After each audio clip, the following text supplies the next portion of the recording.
করিম চাচার নাম ডায়েরির পাতায় উঠে আসার পর যেন সময় থেমে গেল। কারো মুখে কথা নেই, শুধু বাতাসের শব্দ আর দূরের সেই গান। করিম চাচা নিচু হয়ে ধীরে ধীরে ডায়েরিটা তুলে নিলেন। তার চোখে আর আগের মতো ভয় নেই, অদ্ভুত এক স্থিরতা। তিনি ধীরে বললেন, সময় এসে গেছে। একজন চিৎকার করে উঠল, চাচা, আপনি কোথাও যাবেন না? করিম চাচা হালকা হাসলেন, আমি না গেলে আর কে যাবে? সন্ধ্যা নামতেই তিনি প্রস্তুতি নিতে শুরু করলেন। পুরনো কাঠের বাক্স থেকে কিছু জিনিস বের করলেন। একটা মরিচা ভরা ছুরি, একটা তাবিজ আর একটা পুরনো কাপড়ে মোড়া আয়না। একজন তরুণ জিজ্ঞেস করল, এগুলো দিয়ে কি হবে? করিম চাচা ধীরে বললেন, ওরা আলো ভয় পায় না, কিন্তু নিজের আসল রূপ দেখতে ভয় পায়। রাত গভীর হল, আকাশে চাঁদ নেই, পুরো গ্রাম অন্ধকারে ডুবে গেছে। করিম চাচা একা হাঁটতে শুরু করলেন বনের দিকে। পেছন থেকে কেউ ডাকল, চাচা, ফিরবেন তো? তিনি থামলেন না, শুধু বললেন, ফিরলে আমি থাকব না। বনের সীমানা পেরোতেই চারপাশের বাতাস বদলে গেল, ঠান্ডা, ভারী, মৃত।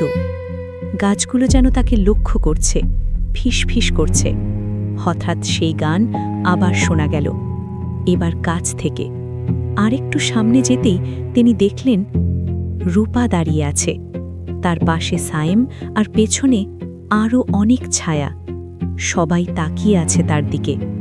রূপা ধীরে বলল, তুমি এসেছ? তার কণ্ঠে মায়া, কিন্তু তার চোখে মৃত্যু। করিম চাচা তাবিজটা শক্ত করে ধরলেন, তুই রূপা না। রূপা হাসল, তুমি এখনো বুঝতে পারোনি? সে একটু সামনে এগিয়ে এলো, আমি রূপাও, আবার আমি নাও। হঠাৎ করে পুরো বন কেঁপে উঠল। মাটির নিচ থেকে যেন কিছু উঠে আসছে, কালো ধোঁয়া চারপাশে ছড়িয়ে পড়ল।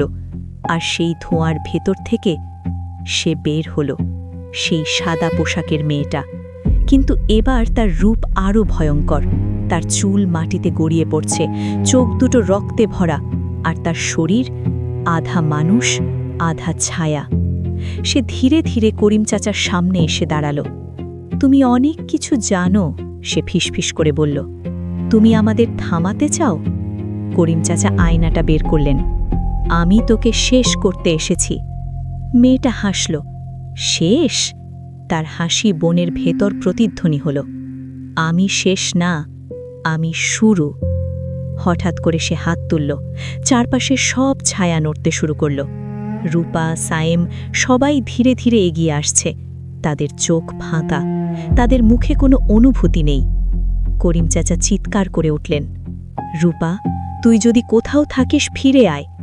এক মুহূর্তের জন্য সব থেমে গেল। রূপার চোখ কাঁপল, তার ঠোঁট নড়ল। চাচা, তার চোখে এক ফোঁটা পানি জমল। কিন্তু সেই মুহূর্তটাই ভেঙে দিল সেই ভয়ঙ্কর সত্তা। সে হঠাৎ করে রূপার গলা চেপে ধরল। দুর্বলতা, সে গর্জে উঠল, আমি দুর্বলতা পছন্দ করি না।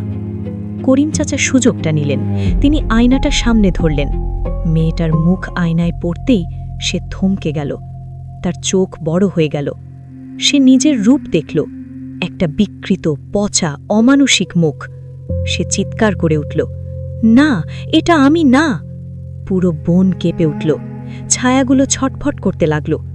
রূপা মাটিতে পড়ে গেল, তার চোখ ধীরে ধীরে স্বাভাবিক হচ্ছে। কিন্তু হঠাৎ করেই সবকিছু বদলে গেল। মেয়েটার চিৎকার থেমে গেল। সে ধীরে ধীরে মাথা তুলল, তার ঠোঁটে ভয়ঙ্কর হাসি। তুমি ভাবছ এটা এত সহজ? সে হাত বাড়িয়ে দিল, একটা অদ্ভুত শক্তি আয়নাটাকে ভেঙে ফেলল। করিম চাচা পিছিয়ে গেলেন। মেয়েটা এবার তার একদম কাছে এসে দাঁড়াল, তার কণ্ঠ ঠান্ডা, তুমি আমাকে আঘাত করেছ, এখন তোমাকে মূল্য দিতে হবে। হঠাৎ করে করিম চাচার শরীর কাঁপতে শুরু করল, তার চোখ ধীরে ধীরে কালো হয়ে যাচ্ছে। তিনি কষ্টে বললেন, রূপা, পালা। রূপা উঠে দাঁড়াল, সে কাঁদছে, না, আমি আপনাকে ফেলে যাব না। মেয়েকা হাসল, দেখো, ভালোবাসা, এটাই তো আমার সবচেয়ে প্রিয় খেলা। তারপর সে হাত তুলল। পুরো বন অন্ধকারে ডুবে গেল। একটা ভয়ঙ্কর চিৎকার শোনা গেল, করিম চাচার। আবার নীরবতা। কিছুক্ষণ পর বনের ভেতর থেকে একটা ছায়া বের হল, ধীরে ধীরে। সে সামনে এসে দাঁড়াল। চাঁদের আলোয় তার মুখ দেখা গেল, করিম চাচা। কিন্তু তার চোখ পুরো কালো। দূরে দাঁড়িয়ে থাকা রূপা নিঃশব্দে কাঁদছে, কারণ সে বুঝতে পারছে এখন সে একা নয়, সে এখন ওদের একজন। রূপার চোখের পানি থামছিল না। তার সামনে দাঁড়িয়ে থাকা মানুষটা করিম চাচা আর আগের মানুষ নেই। তার চোখে এখন শুধু শূন্যতা, অন্ধকার আর এক অদ্ভুত শান্তি, যেন সব কিছু ছেড়ে দিয়েছে। রূপা এক পা পিছিয়ে গেল। চাচা, আপনি আমাকে চিনতে পারছেন? কোনো উত্তর নেই। করিম চাচা ধীরে ধীরে মাথা কাত করলেন।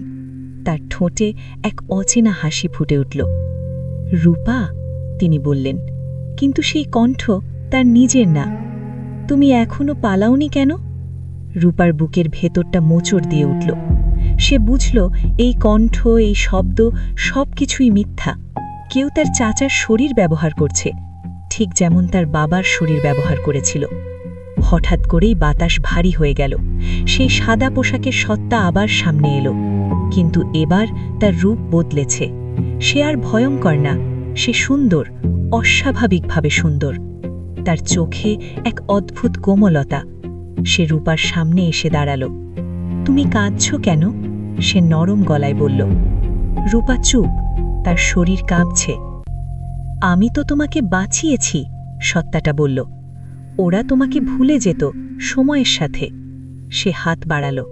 কিন্তু আমি তোমাকে চিরদিনের জন্য নিজের কাছে রেখেছি। রূপা ধীরে বলল, তুমি আমাকে বন্দী করে রেখেছ। সত্তাটা হাসল। বন্দী না, এটা প্রেম। বনের চারপাশে ছায়াগুলো নড়তে লাগল। সবাই যেন সেই কথাটা পুনরাবৃত্তি করছে, প্রেম, প্রেম, প্রেম। রূপার মাথা ঘুরতে লাগল। তার মনে পড়তে লাগল শৈশবের দিনগুলো, তার বাবার হাসি, তার মায়ের মুখ, সব কিছু যেন দূরে সরে যাচ্ছে। সত্তাটা কাছে এসে ফিসফিস করে বলল, সব ভুলে যাও, আমাকে মনে রেখো। ঠিক তখনই রূপার মাথার ভেতর একটা কণ্ঠ ভেসে উঠল। না, একটা পরিচিত কণ্ঠ, তার বাবার। ওকে বিশ্বাস করিস না। রূপা কেঁপে উঠল। বাবা? সত্তাটা হঠাৎ থেমে গেল। তার চোখে এক মুহূর্তের জন্য রাগ জ্বলে উঠল। ও এখনো ভেতরে আছে, সে ফিসফিস করল। রূপা হঠাৎ বুঝতে পারল তার বাবার আত্মা পুরোপুরি হারায়নি, সে এখনো কোথাও আছে, লড়াই করছে। তুমি কে? রূপা এবার দৃঢ় গলায় বলল। সত্তাটা কিছুক্ষণ চুপ রইল, তারপর ধীরে ধীরে বলল, জানতে চাও? তাহলে শোনো। চারপাশের বন অন্ধকারে ঢেকে গেল। সবকিছু বদলে যেতে লাগল।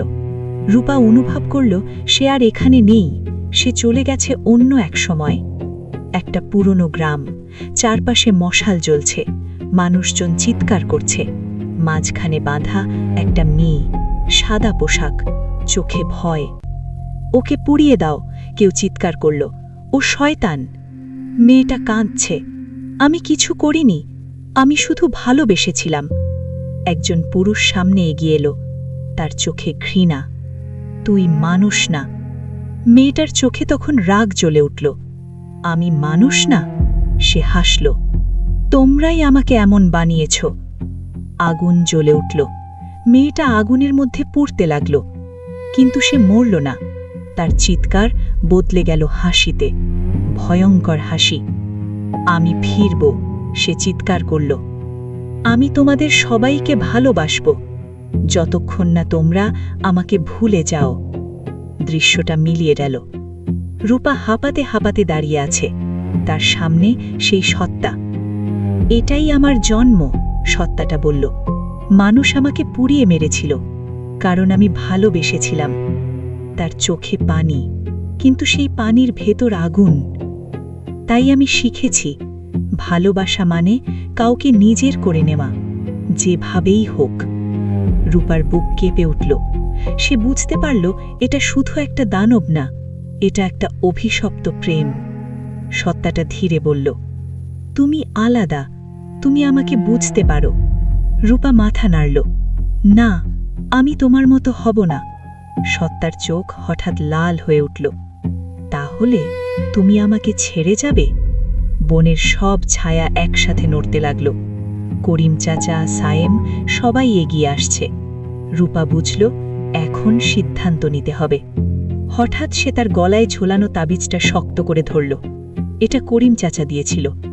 তার মাথার ভেতর আবার সেই কণ্ঠ, এটাই চাবি। রূপা চোখ বন্ধ করল, তার সব শক্তি এক জায়গায় জড়ো করল। আমি তোমাকে মুক্তি দেব, সে ধীরে বলল। সত্তাটা থেমে গেল। মুক্তি? রূপা চোখ খুলল। তার চোখে ভয় নেই, শুধু দৃঢ়তা। তুমি ভালোবাসা চাও, আমি তোমাকে সেটাই দেব, কিন্তু বন্দি করে না।